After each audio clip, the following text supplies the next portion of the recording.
What is the secret Dwayne is hiding in the basket? What's in the basket? Easter eggs? What's in the basket? My brother.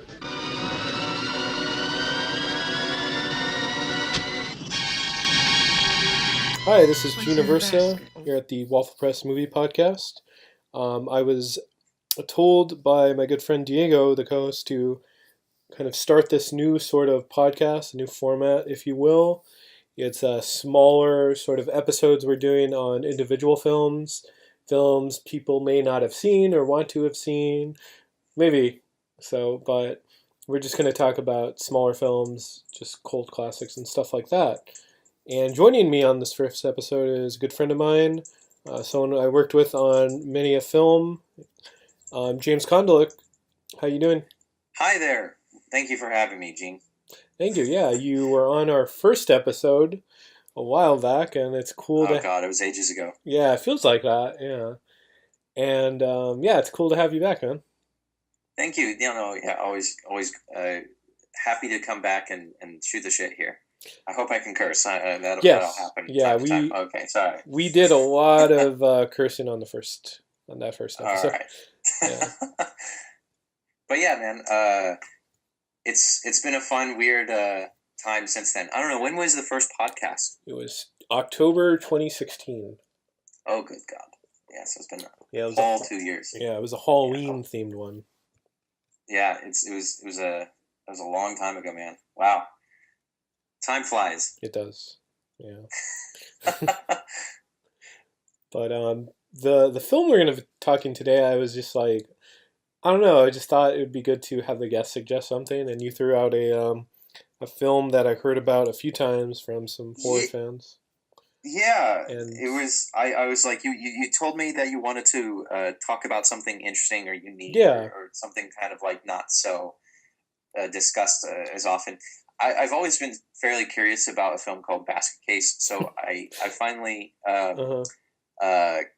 got my Shudder subscription and have been just sort of living on Shudder for the last few months. And did this film like prompt you to get Shudder just to see this film? I think. Well, I think I saw somewhere. Maybe it was like in one of their promos that they had Basket Case or something. Mm-hmm. Or maybe I got Shudder and then realized, oh, they have Basket Case on there, and it was always in the back of my mind, like, oh, I've been wanting to watch this movie. Yeah. So I was like, it was a perfect time, and it was Joe Bob Briggs's show on Shudder, so it was great. I love his old show on like TNT Monster Vision back in the 90s. We grew up on that. He introduced us to all these like cool horror films and sci-fi films, for that matter. I think he was like the dude Elvira, right?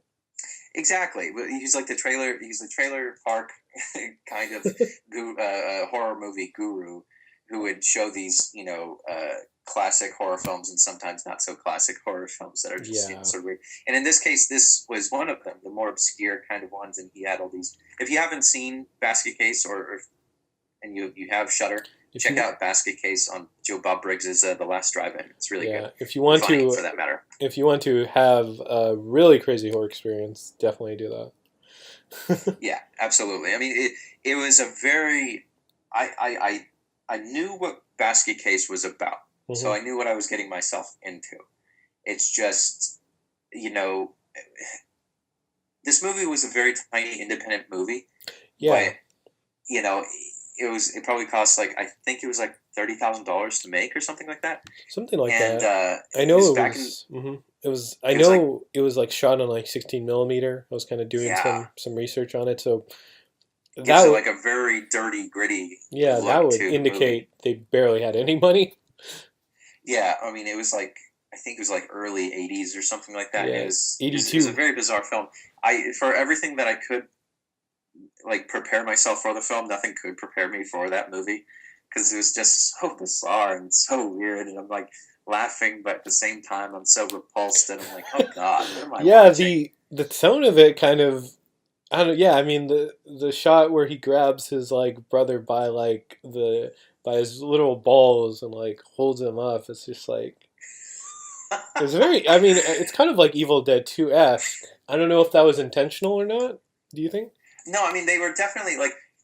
I think if you haven't seen, there's this documentary, this sort of like master documentary that covers that film, and I think the other two sequels, because there are other two sequels. It's on YouTube. I would just search like basket case documentary or something like that. But it's a very insightful documentary that's very interesting. But they were intending to make it, like funny.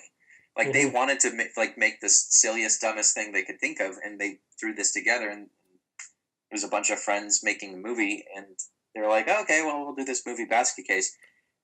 And then it was like picked up by a distributor because it was around the time where it was like in New York City where you have all like theater, just blocks of theaters just next door to each other. So you would theater hop from one to the next of seeing like all these crazy trashy unrated movies and stuff that are like super extreme, like all the Tomah movies or something. I mean it's like all these you would call back then, I think they were like called like video nasties and things like that. It's like just these theaters that like nobody, like I think the MPAA didn't really have a stranglehold on yet, because there's just so much content like flowing out there. It was like, Netflix, but in real life, it's just, there's so much content just overflowing. Anyway, but they had a distributor, and the distributor cut out all the violence and gore and things like that. And it was, I think they released it for a couple days, and it was like failing miserably. And the director was like saying like, see, you guys have to release it. Like, I think they played it at Cannes or something, and it was amazing. And then when they were showing it in New York, it was like stripped down, and they were like, no, you got to put all the crazy scenes back in. That's what people have come to see. And when they did, then there was like lines around the block kind of thing. I'm like, that's cool. Yeah, the word of mouth was pretty strong, it seemed like, for it. No, dude, I mean, I mean, quite honestly, I mean, it's a very strong concept, but I'm super surprised that people really love that fucking movie, because I'm like, oh man, this is so weird, and the acting is so bad. But it was a very it was I don't know, I don't want to say it was a brave movie, but it was like, it's interesting. It was a very interesting movie to be like, okay, well, let's just make the way the director speaks of it, it's just like, oh, we thought we would just make something. And I'm like, that's the first one that comes to mind? Like, it was such a weird, first take or first movie to be like, yeah, I think I'll do this, like, really weird, bizarre, Siamese twin. It's like body horror comedy. Yeah, I mean, if anybody hasn't seen the movie, it's to sum it up pretty much. Let's do that.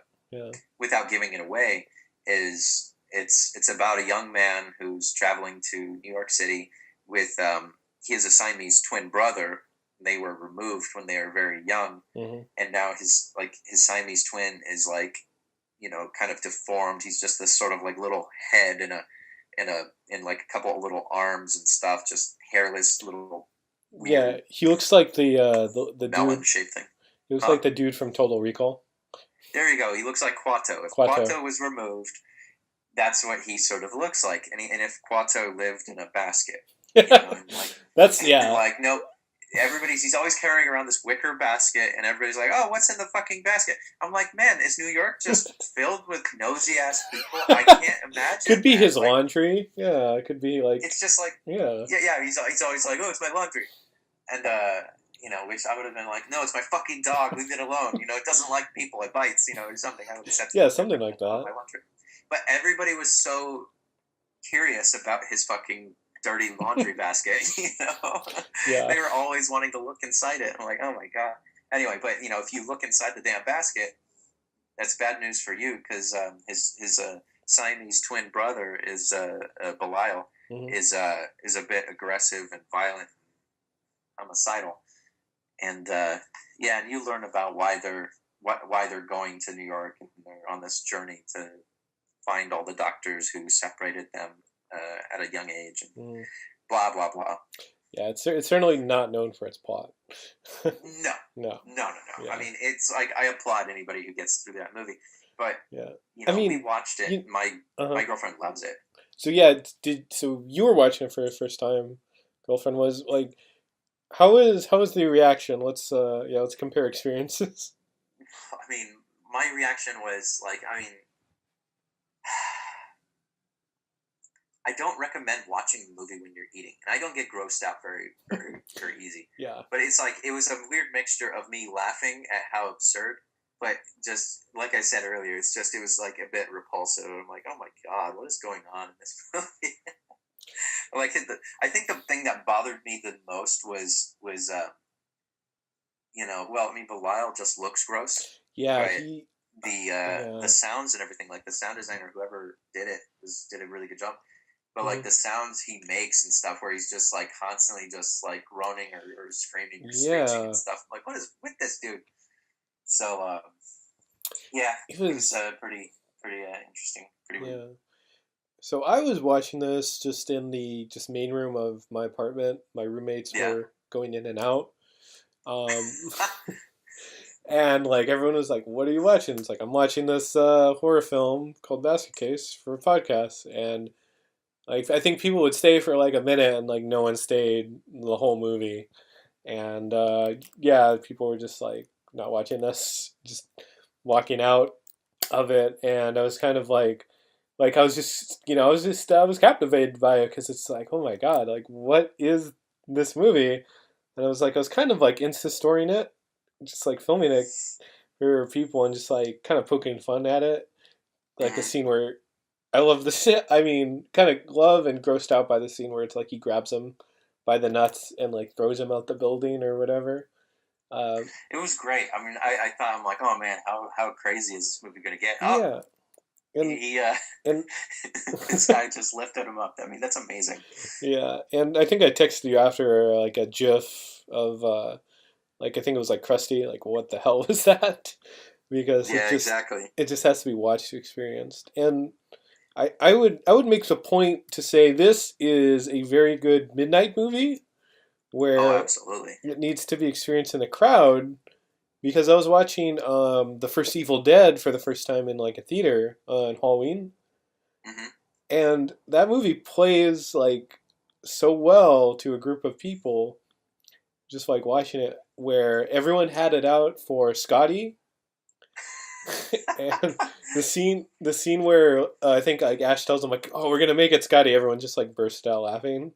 Yeah. And they really had it out for his sister. Cheryl. They really had it out for Cheryl. I loved it when we saw the everybody calls it the remake, but it was like the reboot of Evil Dead. Yeah. They were doing this marathon of all the films back to back, and then leading up to the reboot. It was amazing.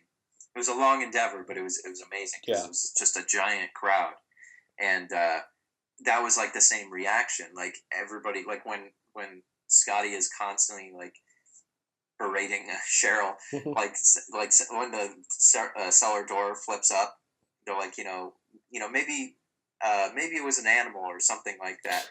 He just like starts laughing, or that is the stupidest thing I heard. Jesus Christ! Everybody just fucking falls to the floor, dying laughing, and like just. I don't know. It's just you're in good company when everybody is in the right mindset. So yeah, I agree. I mean, like this movie is definitely show your friends. I mean, I think it'll be even funnier when your friends are like drunk. Well, drunk for one, but like they're going to be shocked. I mean, it's a good shock your friends. Kind of like, oh my god, what the fuck did you show me? And I think that's good because it's not like over. It wasn't like something where it's like. You probably shouldn't show that to a group of people like Serbian film or Human Centipede because that seems like just gross, I guess. No, I mean it's just it's hard to explain because it was a bizarre concept, but it's like in this fine line of like comedic absurdity and just sort shockiness. Of morbidness. Just it's very it's down that fine line.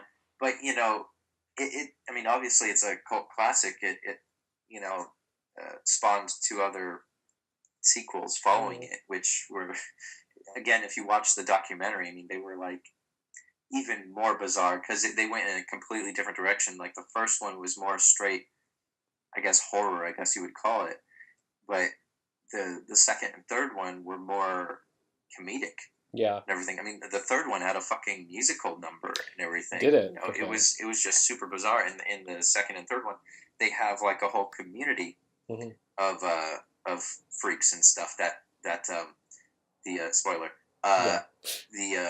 the characters, you know, belong to. Mm-hmm.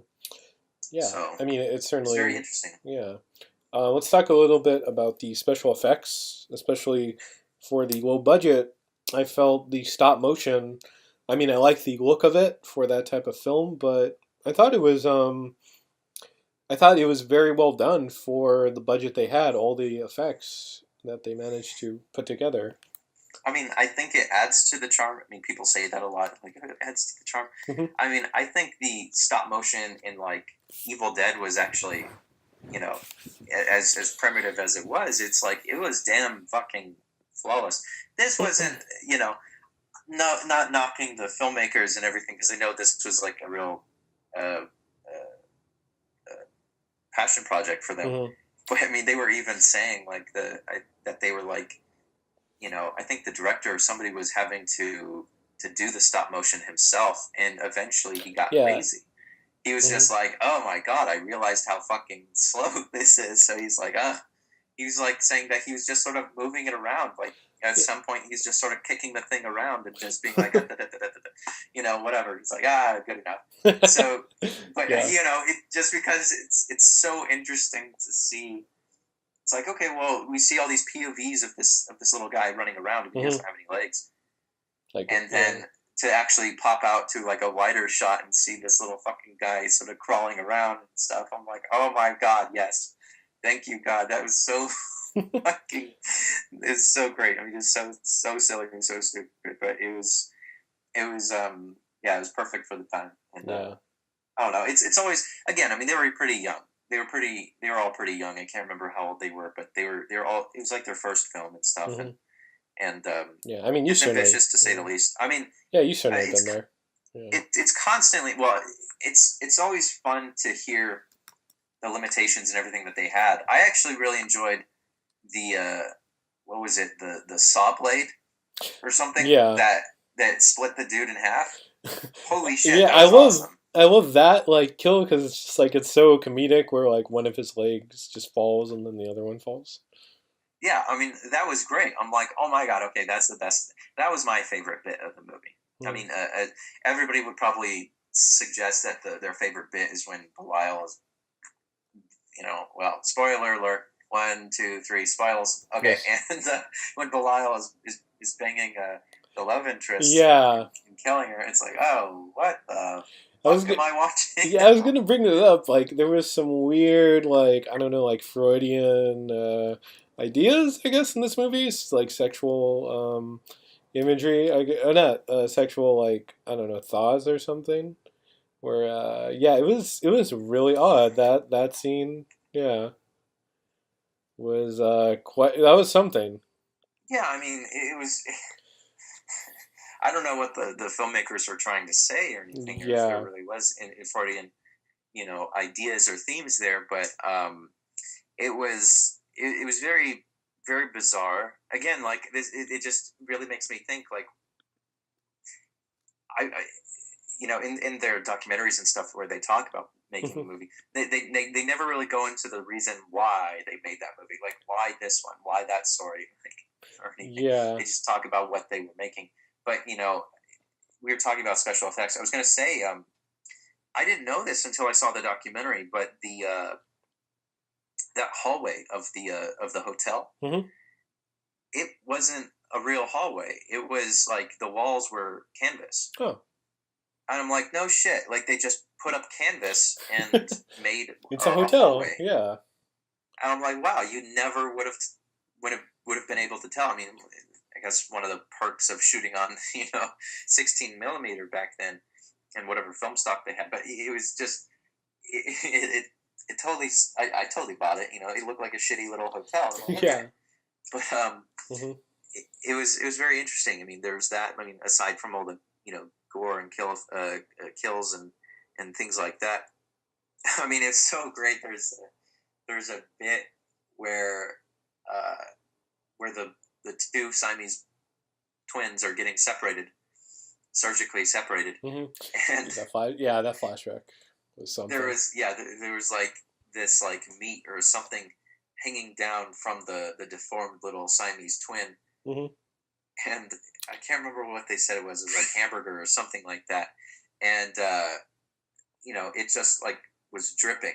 Like there's like a big piece of meat that's just just like drops, and it cracked me the fuck up. It was so great. I'm like, oh, okay, that was fantastic. Yeah, I mean, the movie certainly had its like charm to it. Like I really liked the personality it gave the neighbors, and I mean, even if some of them are like, "What's the bag? What's the bag?" It certainly wasn't boring, No, I mean, it kept my interest, but I think it's like that morbid curiosity that we all sort of have. Yeah. But no, I mean, for a bunch of young people and such, it wasn't a bad movie. Oh yeah. It was a unique film, to say the least. Very bizarre. But yeah, I mean, I definitely recommend it to people if they are looking for something very different and it's not an easy movie to forget at all, I would say. No, yeah, I'm definitely not going to forget it, for sure. No, it's very, yeah. I think those images were burnt into my brain. Yeah, I was going to ask you two things. I don't know, you text me. The acting in the movie is not the best, would you say? Yeah, I mean, look, I'm not into completely knocking, actors and stuff. I mean, we work in low budget film and stuff like that, but I get it. But I mean, it was pretty spectacular though to watch it and just be like, what they said, what? Yeah, what? Like... there's just so many of those great moments, especially the love interest, and it was just a very bizarre movie. My girlfriend and I were debating about it because I was saying like I would have done without the sort of telepathic link between the brother and the two brothers, and I'm like, just have them not talk, have them communicate or something with like sign language or body language or just something like he could be a mute or something, but I get it, like they needed some sort of device to say exactly what he was thinking or whatever. Yeah. But yeah, I would have done without it. But I mean, like, that's why I think it would be a very great idea to remake. Maybe not remake it, but like reboot it. I don't know if you would do it in like the same universe or something, right? Or even bring back the original guy and have new characters that have a similar situation and everything. Or just completely remake it. I don't know, but I think it's one of those movies that it's like it had a good cult following, but I think it's not acknowledged by a lot of people today that you could easily probably get away with it and sort of reintroduce it to a new generation and a whole new audience and scar them for life. Yeah, and, that's all we could hope for. Yeah, I mean, I'm going to have some stellar special effects, makeup, and everything. I mean, I could totally imagine that working extremely well. So, I don't know. One can dream. Yeah, exactly. One thing I wanted to touch on, or just ask you, just as we're winding down here, so in the film, do you have any perspective on, or any takeaways, like, because it's like, I think you're the only twin I know on this being a infamous twin movie or a film about twins?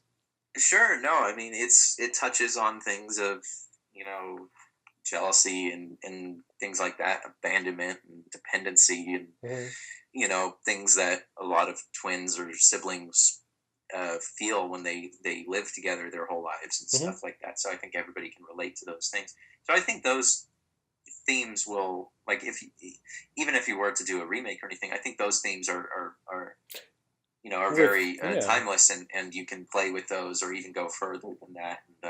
And and do more than telepathic links.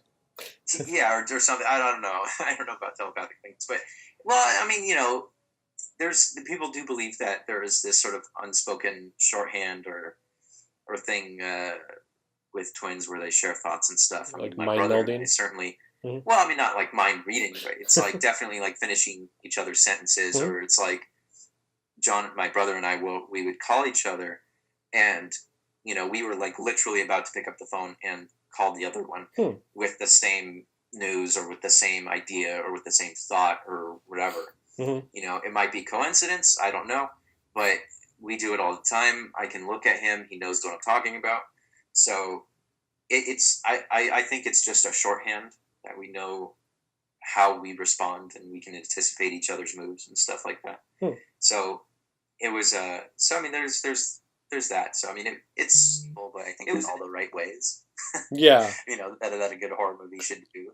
Yeah, I mean, And, it's not. I will say for this, it's gross, but it's not like. I'm trying to think of the right word because I feel like okay, this is acceptable gross. Where, like Serbian film, that's just like vulgar. No. That's like yeah. like assaulting and just like completely wrong. Yeah. This is just like there's something about it that just seems very dirty. I don't know if it's a combination of the concept of having this deformed twin and just how it's shot and everything, and it's just it's very gritty and on 16 millimeter and everything. Kind of like how the original Evil Dead just it feels grosser, or feels darker and grittier. I mean, the tone was. But I mean, just the look of it and everything. Like by the end of both movies, you're just like, man, I want to take a shower.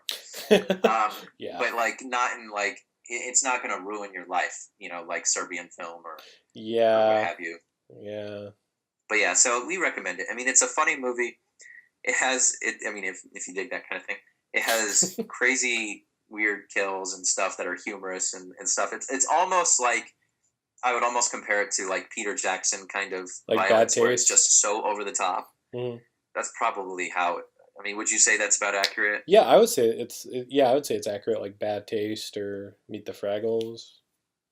Yeah, or like Frighteners comes to mind as well. Like Frighteners, sure. But I was going to say, oh God, what was it? Dead Alive. Oh yeah, I haven't seen Dead Alive. That needs to be watched. Dead Alive. Yeah, that is one gooey movie. I mean, hey, that could be another episode. That you should watch Dead Alive. That's a really good movie. I mean, they pretty much have, their Evil Dead 2 moment, but the dude has a lawnmower. I won't say anymore, but it's fantastic. So it's like, I mean, I'm surprised you haven't seen it because it's like people are always posting clips of it and shit. So. Certainly going to be on my to-do list. Oh, dude, I will say there's one like amazing that movie is more comedy than anything. I mean, it is over the top, but it's like done in such a cartoony way. Yeah. Like you're never too like, repulsed or anything like that. I feel like Basket Case was still trying to be somewhat serious, but not too serious. It's sort of in the middle of the road, whereas Dead Alive, I think, is like just completely like, okay, we're embracing that it's just over the top and silly.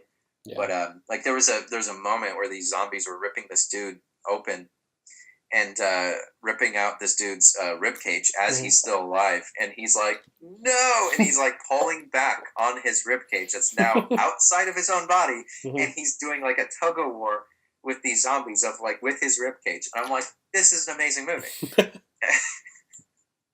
Exactly. So I highly recommend it. Yeah. These will all be probably future episodes. There you go. I think that is how these films were intended to be experienced, I would say. Oh, absolutely. Yeah. So, the more the merrier, and that's the way to do it with these types of movies. Yeah. But yeah, man. Just now that we're just wrapping up here, James, can you talk a little bit about yourself for the listeners? Any projects that you want to plug, that you want to talk about? Yeah, I mean, we direct. I work at Dual Visions, and we produce and direct several movies, series, and so on. We just finished up. 2 movies of ours are actually coming out this December. So December 4th, we have a movie called Behind the Walls, which is a horror film, kind of a haunted house type movie from the perspective of the house, kind of watching this family move in and so on. That one's really fun. It has, so that's December 4th on all VOD platforms. Yeah, it has one of Rob Zombie's frequent actov Law Temple. Lou Temple is great. It has Reggie Lee from the TV show Grimm, and I was a big fan of his in like Tropic Thunder and what was it? Drag Me to Hell. So I was talking to him about Drag Me to Hell a lot on set. He's a really great guy and great actor. Reggie Lee's great. Vanessa Angel's in it. She's great. I mean, of course, we grew up watching her in Kingpin and the TV series of Weird Science. I don't know if you remember that, but that was before my time. Yeah. No, she's fantastic. Like stunningly beautiful and stunningly talented, and she was a real trooper on that. Lou Temple was great. Lou was just amazing. He very intensive talks about the script and the characters and so on. Because Lou was the great thing about Behind the Walls is Lou is playing two roles. He's playing twins. He's playing twin brothers actually, and he's playing like an abusive father to these characters. And then the sort of distant uncle that is the brother to the abusive father coming back, trying to cause trouble. Anyway, he's fantastic in it. I would love to work with Lou well, any of our actors, for that matter, in a heartbeat. Let me see. Hutch Dano's in it. He's of Disney fame of Zeke and Luther. He was in another great movie called Zombieverse. If you haven't seen that, it's a fucking great movie. Let me see. Am I leaving anybody out? Bailey Spry is in it. She has a small role, but she's still really good in it. She was actually the first character to appear in It Follows, like the very beginning. Oh, she's the first kill.